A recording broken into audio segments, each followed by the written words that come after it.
Imagine this. You're standing in a store. There's a brand new phone in front of you. The latest model, stunning screen, great camera. Everyone wants it. And the price tag says 30,000 rupees. You feel a little sting. That's a lot of money. But then the salesperson leans in and says, "Sir, you don't have to pay 30,000 today.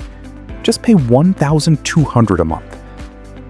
And suddenly, it feels completely different, doesn't it? 1,200? That's nothing. That's like 2 dinners out. You can do that easily.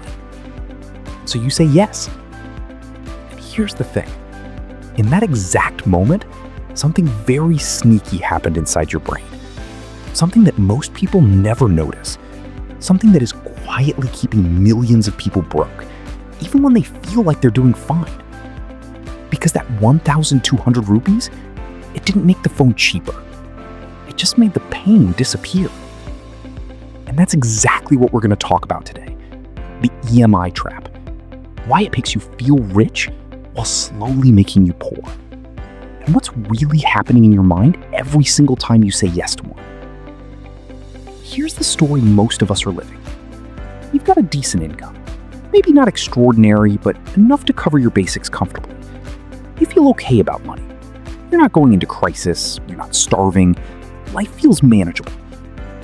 But somehow, at the end of every month, there's almost nothing left. You look at your bank account and wonder, where did it all go? You didn't feel like you made any crazy decisions. You didn't buy a car with cash or take a vacation on a whim. Everything you bought sensibly. You spread out the payments, you did the responsible thing. And yet, the money is gone.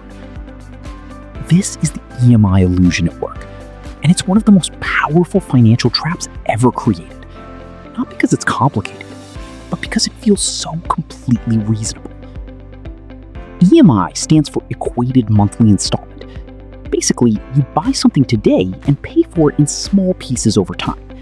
Phone, laptop, refrigerator, sofa, TV, gym membership, even holidays. Almost anything you can imagine is available on EMI today.